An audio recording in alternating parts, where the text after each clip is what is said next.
On this video, I'm going to show you how to go from a stock non-lit marquee for your Arcade1up machine to one that is lit, all for under $70. I'm going to compare the major third-party manufacturers, show you how to install it step by step, and tell you if I think it was worth it. All that and more coming up next. Hey everybody, it's JDV here for EvilGeniusEntertainment.com. Thank you for stopping by the Game Shack. It's, good to see you guys. All right, so this is the second in a series of videos that I'm doing on how to improve the Legacy 1 Arcade1up cabs that you can buy brand new still right now in July of 2022. Of course, this would also apply to most any other Arcade1up machines, or if you were trying to build your own cab. This particular mod is going to be a little bit more expensive because I'm replacing this non-lit, albeit very nice marquee with one that lights up. Now, you can actually buy a replacement for the non-lit ones from Arcade1up site itself, at least in theory. So I checked at their website first, just figuring, hey, let's just see how much it is and is it in stock? And it turns out it wasn't in stock, although in theory, again, they do make these for this particular machine. I don't know if it's ever going to come back in stock. If it does, let us know. I have heard that people have installed them and are happy with them. But again, if it's not in stock, it's no good to us. And I really don't know if they are going to make any more of them. So I looked at my two favorite third-party manufacturers of stuff to see how much their lit marquees were. Now, I had previously built and installed this marquee from Retro 530 off of Etsy. That's run by Laramie, who does a great job. You can see my install and review of that marquee here. It's a great marquee. I'm very happy with it.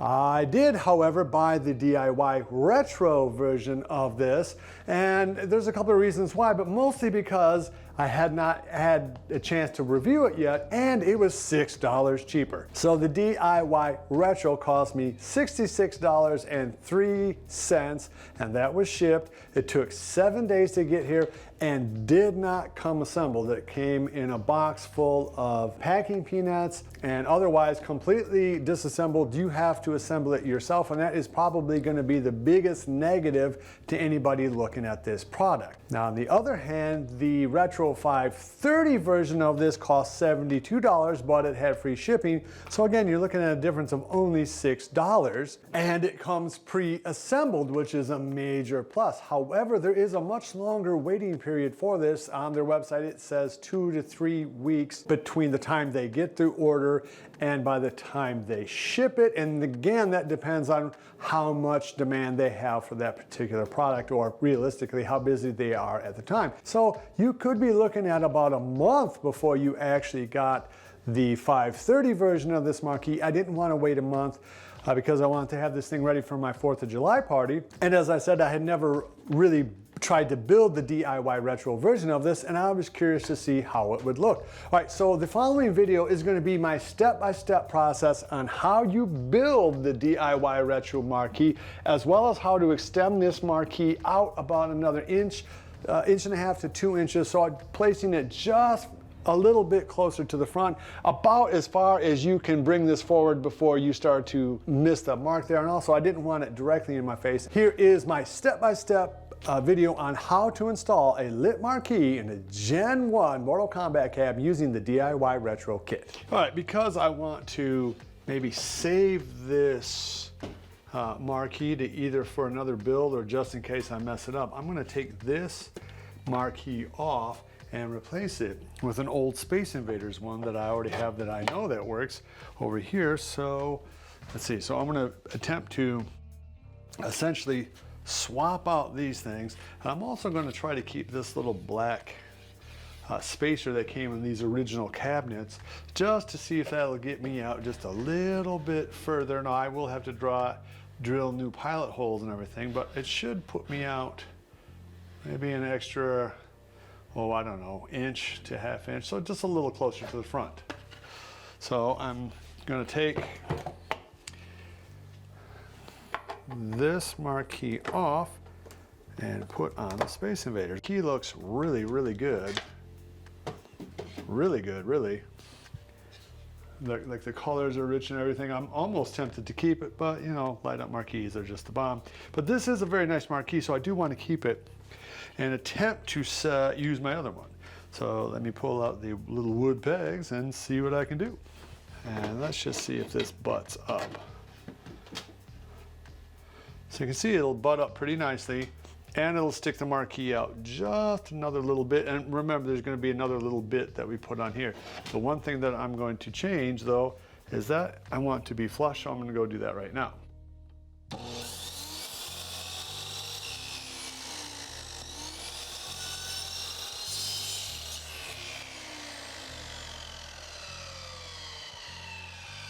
I think that's good enough for government work. Quite perfect or anything like that, but I do think that that'll probably be good enough.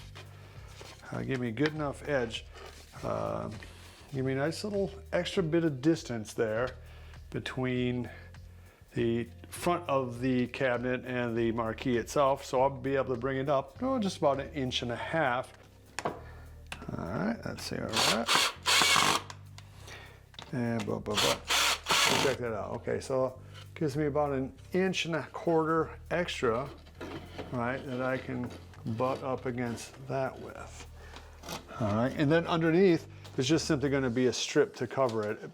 Honestly, I don't even know if I'll need a strip. It's going to be so tightly put in there. So what I'm going to do here is I'm just going to get these screws so that they're a little bit more flush. Then I'm going to go ahead and permanently mount the Space Invaders into this Mortal Kombat cabin. You're going to see why in a second. I'm just widening this so the screw will sit flush. Does not have to be perfect.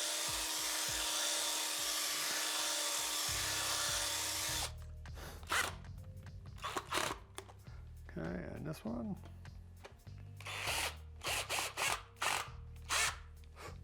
So one other hack is I'm going to leave one screw in, flip this over, and then I'll screw it in there to that little 1.5 inch piece that I've added, and that'll give it just a little bit more strength in the middle. This part is the original speaker panel.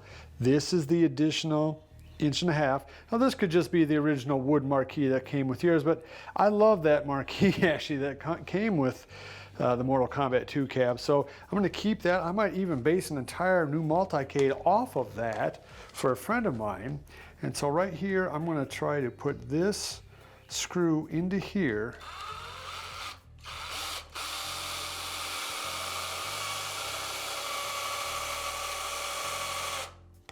Okay, and so there you go. You can see that kind of helps join the two pieces together. They're fairly flush, maybe not 100%. Go ahead and make any last minute changes now.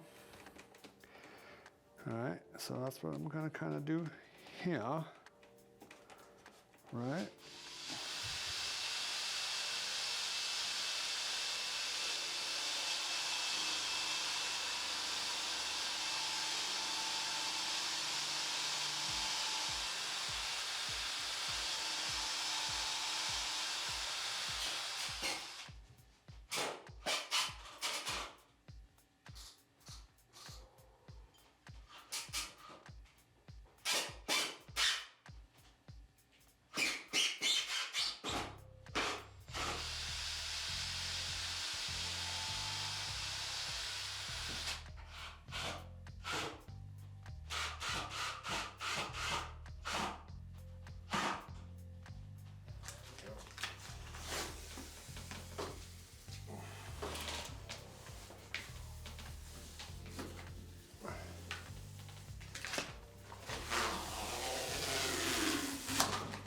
Okay, beautiful.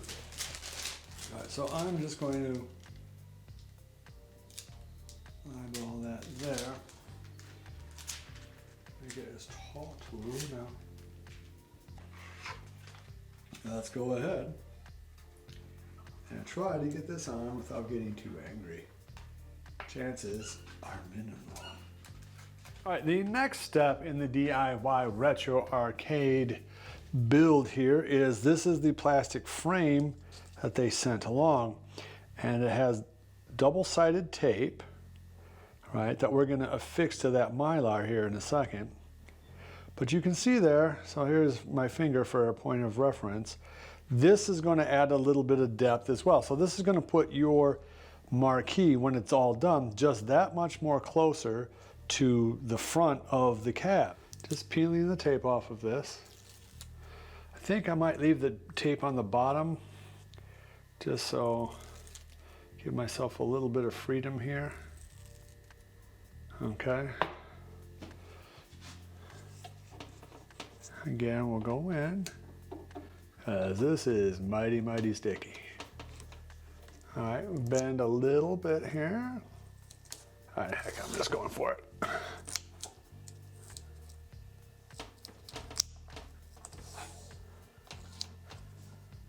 Figure if it's lined up at the top, it will probably be lined up at the bottom. All right.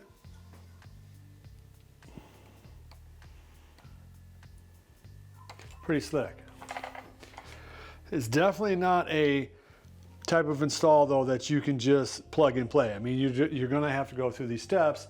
That is actually a little bit more like, you know, being a real modder, and one of those steps is actually next, because we have to drill a hole now through this old wood marquee, because that is where the power strip is going to go, where the power wire is going to go for our LEDs that we are going to put in this little groove that nicely sits between the Mylar sheeting here and this plastic frame. There's also a little bit of adhesive there. I'm not going to worry about that until the very, very last step. What we're going to be doing is bringing this wire up through this hole using the very, very beginning of this. So we need to fish this wire out through the hole that we're going to drill, and I'm going to do that right now. Really, I think it just has to go right about here. So we'll go ahead and let's go for it.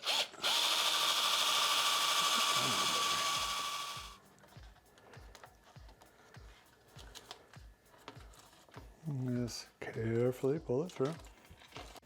And so there's this little groove that these LEDs sit right down into. And the reason why they do this, according to DIY Retro, is that way it's just not just sitting here, so it won't blow out the marquee with a hot spot, which is actually pretty clever. And it just so happens that this thin little LED strip will fit perfectly into this little frame that they build using this hard plastic and insulation foam to help stick it to that Mylar. So what I'm going to do is just cut that little bit of excess off there. You can see that little line right just there and there. All right, that's what I'm going to cut. It is unplugged, of course.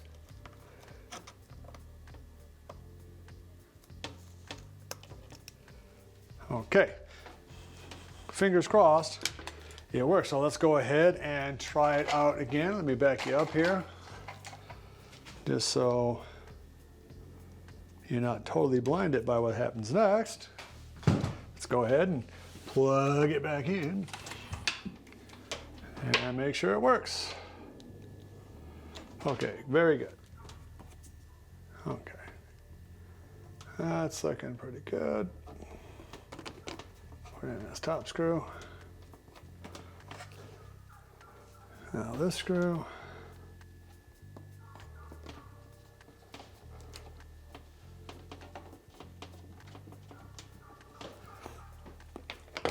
And we're almost to the very last step. I'm gonna go ahead and tighten in these screws. Again, be careful about over tightening, just like all the other plexiglass parts of your machine. You can definitely crack this plexiglass if you're too hard. That's why I'm doing this all with just a screwdriver. Okay, so, all right.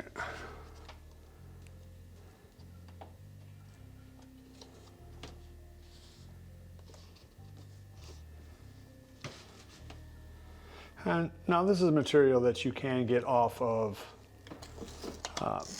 Amazon if you want or need. I'm going to try to get on top of this just a little. Again, same kind of technique where I'm right on top of the lip, the very edge of which I think will help kind of just tie it all in a little bit better. Let's see here if I can get this corner here.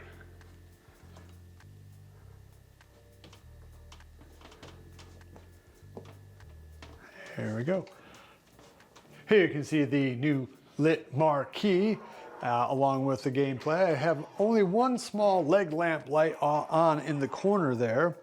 The marquee is very bright, as in most video. It's hard to really do justice to what the marquee looks like in real life. It looks about right like that, so no bleed that I can see. It looks slick as heck. And this sort of gives you an idea of how it looks like in the arcade proper. Okay, here you can see I have the original marquee lined up where it would have been before. So this is where it would have been placed in terms of placement on the cabinet.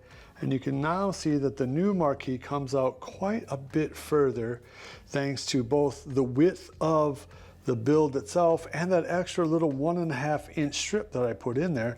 So you're talking about a plane from there, right, all the way out to there. So I'll go ahead and call that at least a 3-inch gain in terms of where it was and where it is, and of course it's nice and now lit. By way of comparison, this is the marquee that you can get from Retro 530. I've already taken out the side screws, but you can see right off the bat probably the huge difference between the two, and that is the fact that this comes included with a box already pre-built. So you don't really have to do anything other than install a Y power splitter, plug it in with that splitter here, and then you're done. You just screw it back in and it looks absolutely great. It is a very, very simple build, and it's only $6 more than this DIY retro version. So I'm not sure what you guys think in terms of how hard or easy that looked to do. It really wasn't that hard to do, honestly, once you just sat down and just do it step by step the way I show you. Also, DIY Retro does have a video on YouTube that you can follow. I have a link down below for that. I don't know, I didn't think it was that hard, but again, I'm somebody who's built their own games from the ground up, so your mileage might vary. If you are at all intimidated by this and don't want to mess around with it, I would recommend the Retro 530 version of this, or maybe Arcade1up themselves will reissue out their own lit marquee. If you had any questions about this build or about the Retro 530 version, or any questions at all, just go ahead and let me know down below. I do try very hard to answer all questions asked. If for some reason you ask a question I don't answer it, go ahead and ask it again and I'll probably see it. Give me a thumbs up if you like content like this. Please subscribe if you haven't already. Hit the notification bell. Love each other. And until next time, I'll see you guys in the Game Shack. Mwah!